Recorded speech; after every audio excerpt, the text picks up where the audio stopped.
Al Jazeera کی 2022 کی report کے مطابق بھارت ایک ایسا ملک ہے جس میں روزانہ ایوریج 90 ریپ کیس ریکارڈ ہوتے ہیں۔ کولکتہ کے آر کار میڈیکل کالج میں 31 سالہ ٹرینی ڈاکٹر کے ریپ اور قتل کے سبب ملک بھر میں غم و غصہ پایا جا رہا ہے۔ جب اس نے اپنی 36 گھنٹے کی سخت شفٹ پوری کی تو ہسپتال میں کوئی بھی آرام کرنے کی مخصوص جگہ نہیں تھی، اس لیے وہ ایک سیمینر ہال میں سو گئی۔ اگلی صبح کیا ہوتا ہے کہ اس لڑکی کی لاش کو نیم برہنہ حالت میں پایا گیا اور اس کے گھر کال کی جاتی ہے کہ آپ کی بیٹی نے سوسائیڈ کر لی ہے۔ ہوا نہیں، میری لڑکی نے سوسائیڈ کر دیا ہے، یہ خبر آئی ہے ہاسپٹل سے۔ میں نے کہا سوسائیڈ کس نے کہا؟ اور جب وہ پریشان ہو کر ہاسپٹل پہنچتے ہیں تو ان کو گھنٹوں ویٹ کروایا جاتا ہے اور ان کو بالکل بھی ڈیڈ باڈی کے پاس نہیں جانے دیا جاتا۔ اس کی ماں روتی رہتی ہے کہ ایک بار میری بچی کا منہ دکھا دو۔ دوپہر میں جا کر کہیں ان کے والد صاحب کو باڈی دکھائی جاتی ہے اور وہ بتاتے ہیں کہ وہ نیم برہنہ حالت میں تھی۔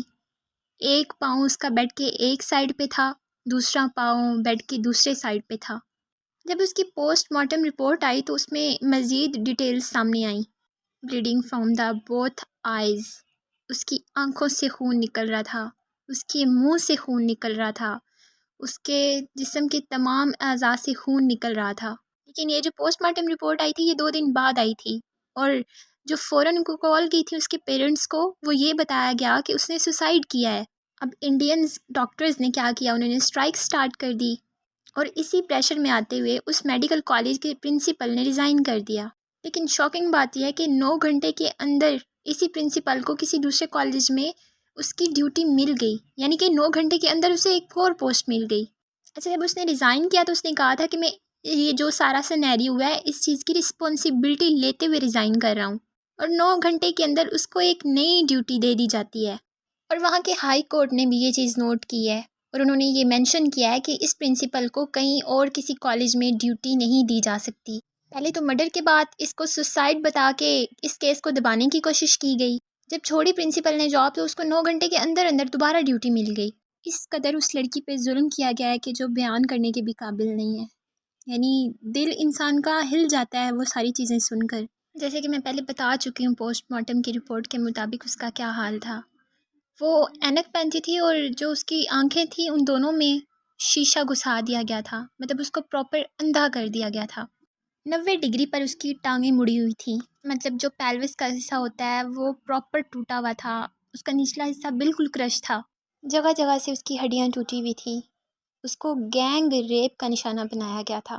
الجزیرہ سمیت پورے بھارت کا میڈیا اس پر شور مچا رہا ہے۔ اب یہ واقعہ تھا 9 اگست کا، تو 9 اگست سے 15 اگست تک ریکلیم دا نائٹ کے نام سے پروٹیسٹ چل رہا تھا بھارت میں۔ اس پروٹیسٹ میں ڈاکٹرز شامل تھے، خواتین کی تنظیمیں شامل تھیں۔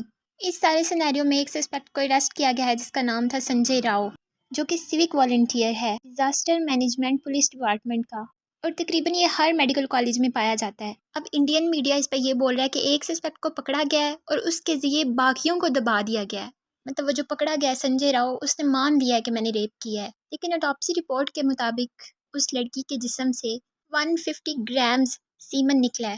اس کے حساب سے ریپ کرنے والوں کی تعداد تقریباً 10 سے تو زیادہ ہی تھی۔ اٹاپسی رپورٹ کے بعد پورا بھارت اس وقت اسٹرائک پہ ہے۔ جب تک گورنمنٹ اس پہ کوئی سالڈ ایکشن نہیں لیتی یہ سب کبھی بھی نہیں رکے گا۔ آج یہ ہے تو کل کوئی اور ہوگی اس کی جگہ۔